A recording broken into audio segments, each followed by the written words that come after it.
Muchas gracias, Hernando. Buenos días a todos. Nos encontramos ya en el tercer día del Congreso y, por tanto, quiero, lógicamente, como primeras palabras, expresar mi agradecimiento a la Comisión de Derecho y Salud del Colegio de Abogados y Abogadas de Costa Rica, a sus principales impulsores, en este caso tanto Karen Vargas como Román Navarro, y en este sentido felicitarnos también por el estupendo desarrollo y el exitoso desarrollo de este cuarto Congreso Iberoamericano de Derecho Sanitario, segundo Seminario Internacional de Derecho Sanitario. Bien, esta mesa tiene por objeto examinar cuáles son en estos momentos las alternativas que se están produciendo a un fenómeno como la judicialización. Mis compañeros de mesa abordarán también los mecanismos extrajudiciales de resolución de conflictos desde distintas perspectivas, y yo lo que me propongo aquí es abordar, y este es el título que me he permitido dar a mi exposición, nuevas tendencias en mediación sanitaria, y en este sentido incorporar como subtítulo un procedimiento, pero también una actitud ante el conflicto. Voy a ver si soy capaz de expresar de alguna forma cuál es el sustrato material que está debajo de la mediación sanitaria, que en muchos casos se aborda exclusivamente desde una perspectiva procedimental, cuando en el fondo la mediación en salud, la mediación sanitaria, la resolución extrajudicial de conflictos, la heterocomposición extrajudicial revela indudablemente una filosofía de lo que es en realidad el conflicto sanitario. Bien, dos premisas de partida en el modelo de mediación en salud que nosotros postulamos. La primera es obvia, yo creo que puede ser comúnmente compartida por todos los que estamos en esta sala, es que el riesgo es inherente a la actividad clínica. Es evidente que no existe riesgo cero. La actividad clínica, la actividad médica es consustancialmente una actividad de riesgo, y esto muchas veces no está asumido por todos los usuarios. Segunda premisa, la medicina hace daño, o la medicina, si queréis, puede hacer daño. Incluso se da la paradoja en nuestros tiempos, consistente en que a mayor efectividad clínica se puede producir eventualmente un mayor peligro para lo que es la seguridad del paciente. Hay procedimientos invasivos y, en definitiva, me gustaría sentar como primera premisa metodológica, que luego incorporaré a los procedimientos de mediación, la afirmación de que la actividad sanitaria es consustancialmente una actividad de riesgo. Si esto es así, si la actividad sanitaria es una actividad de riesgo, tenemos que concluir que el conflicto es consustancial al sector salud.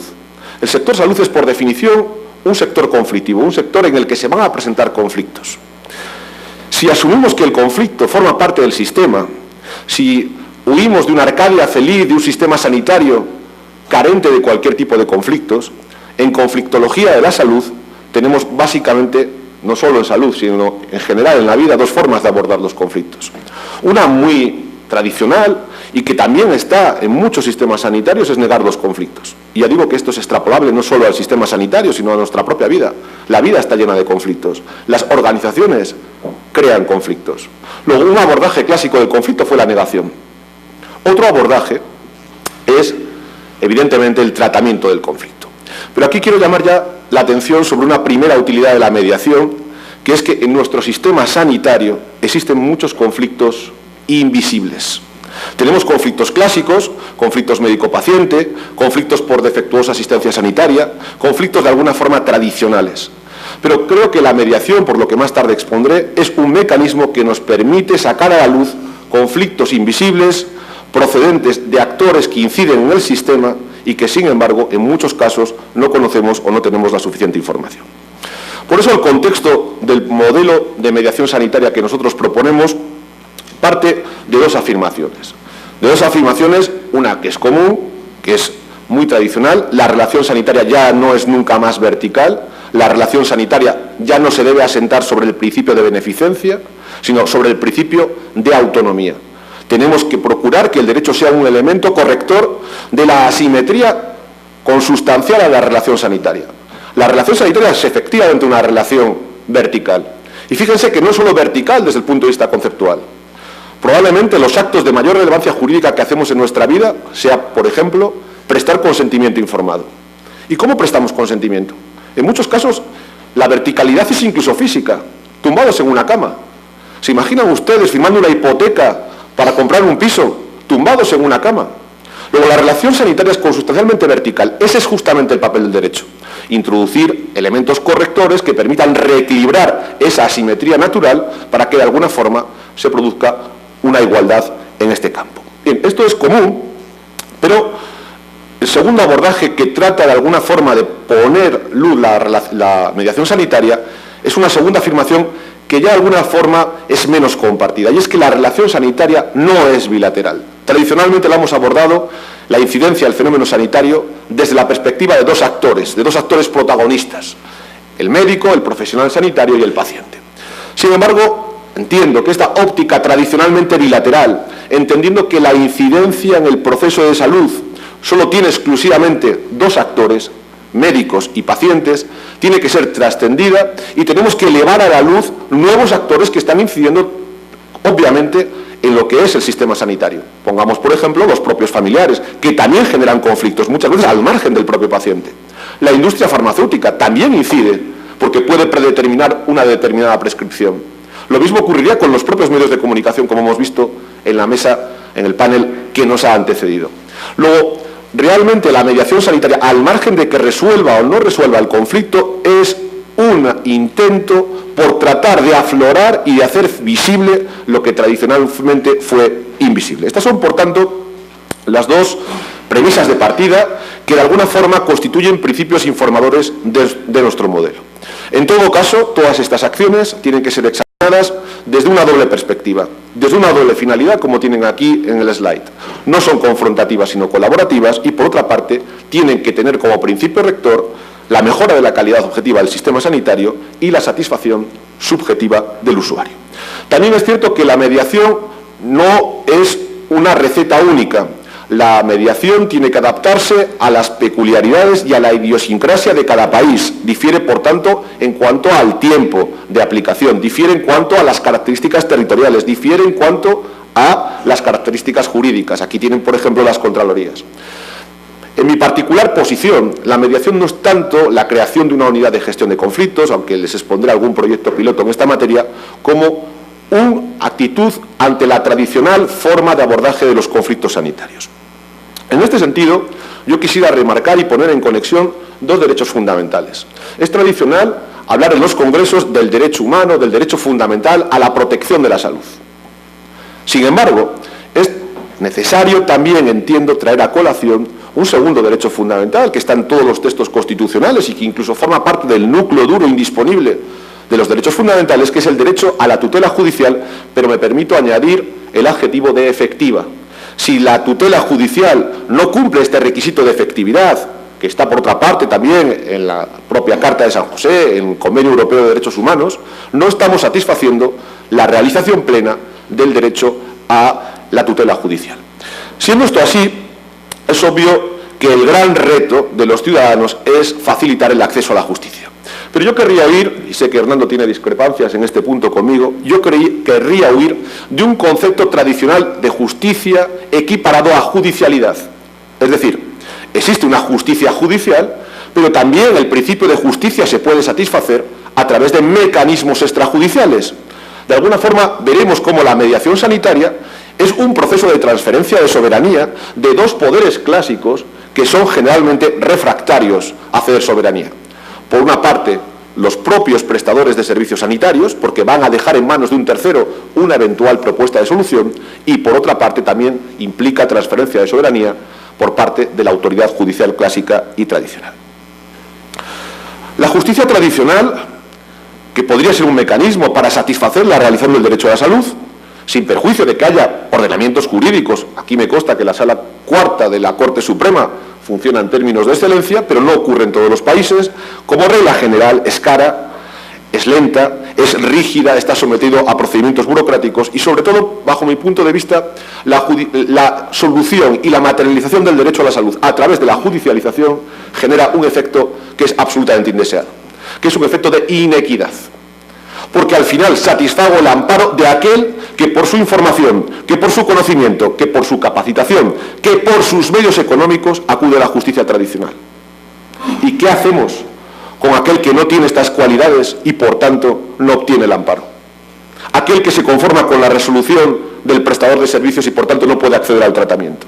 Por eso creo, y esto se inscribe en la relación asimétrica a la que antes hacía referencia, que es necesario ofertar mecanismos de naturaleza gratuita, extrajudicial, dentro del propio sistema de salud.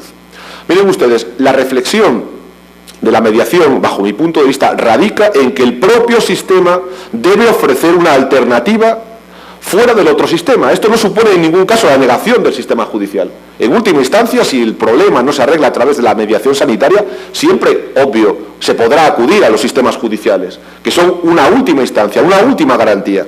Pero creo que es una responsabilidad por parte del propio sistema público de salud ofertar una alternativa al usuario de los servicios sanitarios.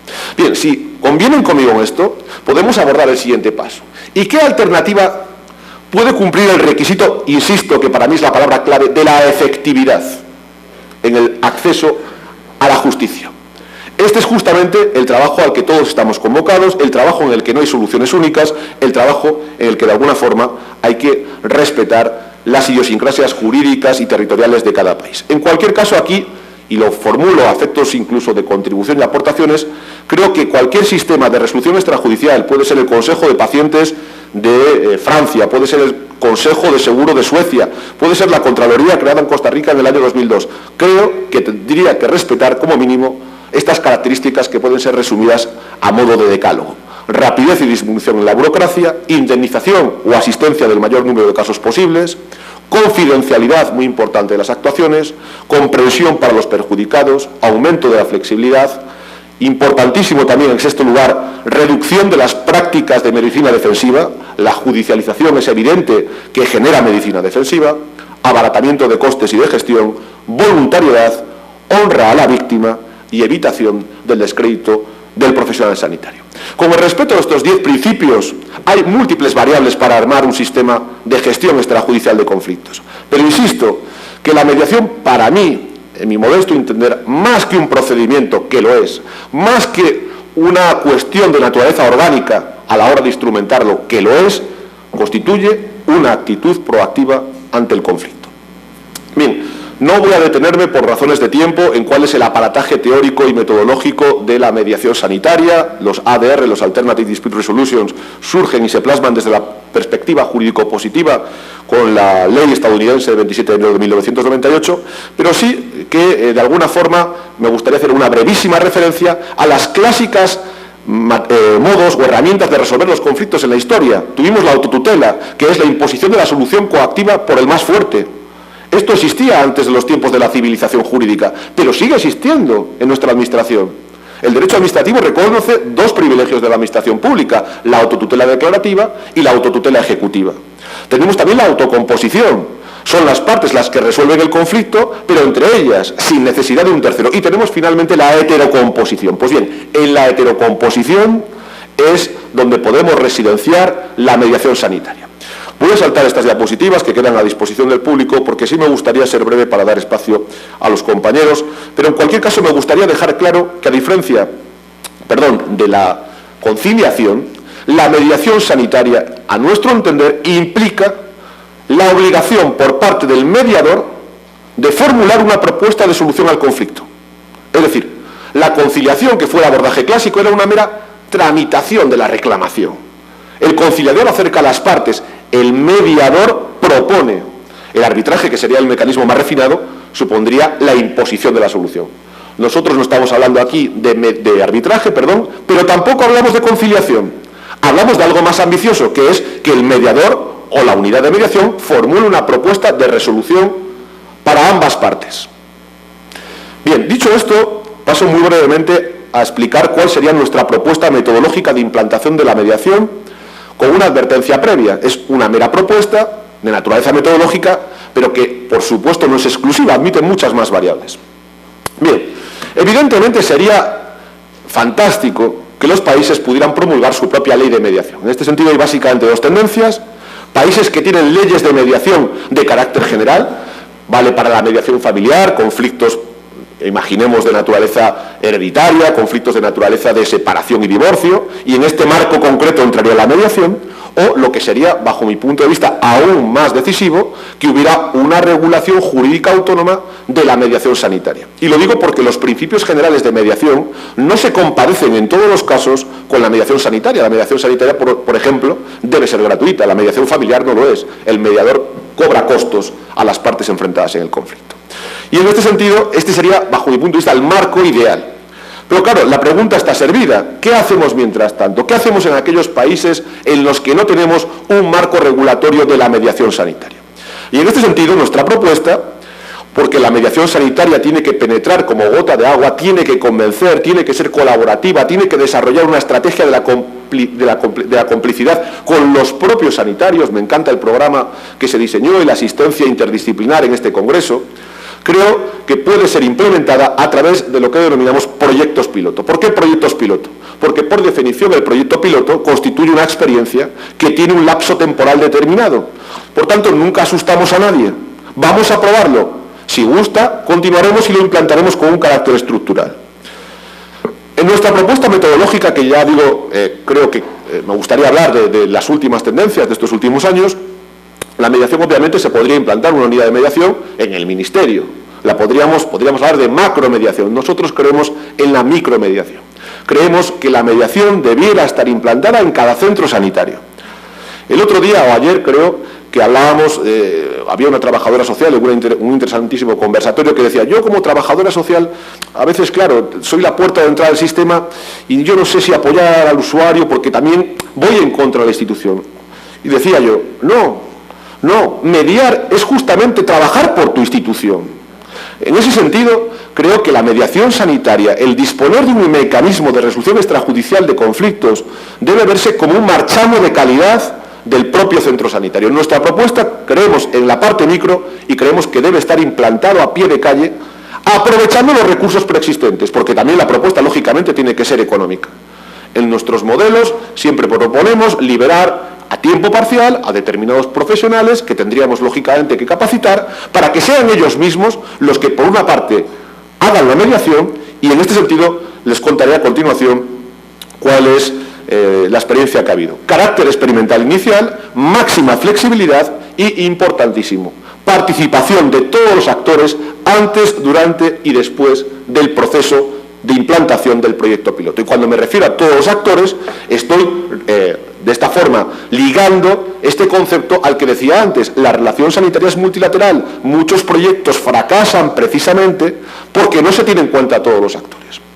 Bien, dicho esto, y muy rápidamente, estoy a su disposición si alguna persona quisiera incidir en ello, les cuento los proyectos nacionales e internacionales concretos que hemos tenido. Hemos tenido proyectos nacionales de dos naturalezas. O bien, en hospitales o centros sanitarios pequeños, me da igual que sean de primaria que de especializada, se hace la mediación de todo tipo de conflictos, conflictos internos entre profesionales, médico-médico, médico-enfermera, médico-personal administrativo, y conflictos externos, paciente-prestador de servicio, paciente-médico, médico-familiares. O otra alternativa, que es la que estamos desarrollando actualmente, es en sitios grandes, hospitales de tercer nivel, de 2.000 camas, dedicarnos exclusivamente a un conflicto sanitario concreto, que es el que estamos haciendo en estos momentos en relación con la población gitana, un proyecto de mediación sanitaria intercultural. Hay también la posibilidad de hacerlo a nivel internacional, no me puedo detener, se han hecho en Cuba, en México, en Brasil, y actualmente se está desarrollando también para los derechos sanitarios de los niños gitanos con la Universidad de Rotterdam. Bien, el proyecto, bajo mi punto de vista, debe al menos tener básicamente las siguientes fases. Primera fase, de capacitación de los propios mediadores. La mediación y los mediadores, bajo mi punto de vista, no deben ser, no es exclusivo, pero es preferible que no sean abogados. Nosotros apostamos por profesionales sanitarios de los propios centros, lógicamente con una previa formación. Segunda fase, redacción del proyecto. En este punto me gustaría insistir en una herramienta fundamental, que es el mapeamiento, la realización del mapa de conflictos del centro. No es lo mismo el conflicto que se pueda dar, prototípico, en un centro rural que en un centro urbano, un centro con una población protegida, excluida, que un centro sanitario en un barrio de clase alta. Esta herramienta del mapa de conflictos, al margen de que lleguemos a resolverlo, es vital porque supone una fuente de información valiosísima para el propio centro. No tengo tiempo, no me puedo detener, pero el proyecto sería importante, obviamente, redactarlo. Puesta en marcha de la unidad, en nuestra experiencia siempre fue vital hacer difusión, involucrar a los propios profesionales, involucrar al personal directivo, que el propio gerente crea en la institución. Y en este sentido, hacerlo ver que no es contra la institución, sino que él puede presumir de disponer de este dispositivo que no disponen otros. Y finalmente, porque es un proyecto piloto, lógicamente la evaluación de los resultados a partir de indicadores previamente preestablecidos. En nuestra organización prototipo, y ya digo que esto es absolutamente variable, distinguimos siempre entre lo que es la unidad que gestiona el conflicto, y en este sentido siempre hemos propuesto que el coordinador sea un médico por el predicamento también que tiene entre sus compañeros, y al menos debiera contar con un enfermero y con un trabajador social. Y ya desde fuera, digamos, desde una perspectiva puramente asesora, consultiva, estratégica, se puede crear un comité asesor u otro nombre que pueda darse, en el que ya estaría el propio coordinador de la unidad de gestión, asesores jurídicos, representantes de las asociaciones de pacientes, representantes del prestador, sindicatos. Este es el organismo que daría cumplida satisfacción a este carácter multilateral de la mediación sanitaria. Las características de un modelo integral podrían ser dobles: conflictos externos, paciente profesional, familiares profesional, conflictos internos entre profesionales. El sistema tiene que ser, bajo nuestro punto de vista, bidireccional. También hemos tenido casos de médicos que reclaman, no quiero que me asignen este determinado paciente porque no estoy en condiciones, por la razón que sea, de darle una correcta asistencia. Y, lógicamente, gratuito. El sistema debe ser rápido, máximo 30 días para hacer la propuesta. En caso contrario, se cierra el conflicto y daríamos paso a la reclamación judicial o lo que procediera. Y sistema también flexible. Esto no es procedimiento administrativo, tiene que aplicarse nuevas técnicas y nuevas tecnologías de la información. Muy brevemente, les cuento algunos de los resultados que hemos tenido en proyectos. Fíjense que en los cuestionarios previos en los centros sanitarios en los que los implantábamos, el 89% del personal creía que la resolución extrajudicial de conflictos era positiva y que incluso el instrumento más conocido de resolución extrajudicial era la mediación, con un 39%, incluso había un 37% que conocía los tres, con lo cual más o menos estábamos en unos índices próximos al 80%. La gran enseñanza, el gran aprendizaje que hicimos con la mediación fue que pensábamos que íbamos a resolver conflictos de alta enjundia, reclamaciones de responsabilidad de alto coste económico, reclamaciones indemnizatorias. Y fue una cura de humildad. ¿Y saben por qué? Porque descubrimos a partir del mapeo de los conflictos que la mayor parte de los conflictos sanitarios eran conflictos de muy baja intensidad y muy fácilmente solubles. Esa fue la gran enseñanza en el sentido de la mediación sanitaria. Ahí tiene que, básicamente, la gráfica de la perdurabilidad del tiempo, el 54,20% de los conflictos eran de baja intensidad. El 69% también en cuanto a la intensidad y, sobre todo, la naturaleza del conflicto generalmente era informativa y comunicativa. Bien, no dispongo de tiempo y no quiero restarlo a mis compañeros. Tienen a su disposición la presentación, 2 diapositivas finales. Algunos efectos de la implantación de proyectos piloto de resolución extrajudicial de conflictos. Metodología participativa desde el principio hasta el final del proyecto, efecto dinamizador dentro del propio centro sanitario, posibilidad de internacionalización porque los indicadores son comunes y permite poner en contacto centros sanitarios con otros, mejora de las fuentes de información y, sobre todo, posibilidad de desarrollar una estrategia que llamamos de la complicidad entre la parte sanitaria y la parte no sanitaria. Esta sí que es de verdad la última. Creo que en conflictología de la salud y a estos efectos la mediación puede contribuir a ella. Podemos y debemos pasar de lo bilateral a lo multilateral, de lo confrontativo a lo colaborativo, de la atomización a la cooperación, de lo abstracto a lo concreto y de la enfermedad al enfermo. La mediación sanitaria puede ser un buen instrumento. Muchas gracias.